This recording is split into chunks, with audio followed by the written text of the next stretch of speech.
asked about vaccine passports. So I think it's fair to say, I think most people probably instinctively don't like the idea. I mean, I've never liked the idea of saying to people, you must show your papers or something to do what is just an everyday activity. But we were right to to properly look at it, to look at the evidence. But you're not doing it. Well, what I can say is that we've looked at it properly, and whilst we should keep it in reserve as a potential option, I'm pleased to say that we will not be going ahead with plans for vaccine passports. Do it.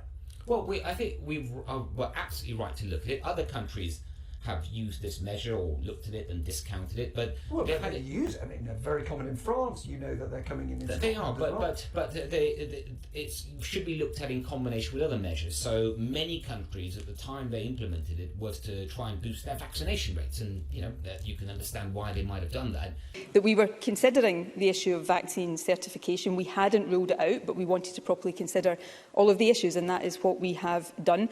We've also listened to and continue to listen to a range of evidence. Vaccine certification is not a solution, a 100% solution in and of itself. All of these things that Anna Sarwar has rightly run through have to be done. But in addition, vaccine passports can provide an added layer of protection, so that if you have, for example, a nightclub where people come together, where there is the potential for super spreading events, then if you make sure that in addition to all of these other protections, that everybody in that nightclub has been fully vaccinated, what you do is you don't eradicate the risk of transmission, but you reduce the risk of transmission and you significantly reduce the risk of illness. And also, crucially, you give an alternative to the possibility, as we go into winter, of further closures of these kind of events. So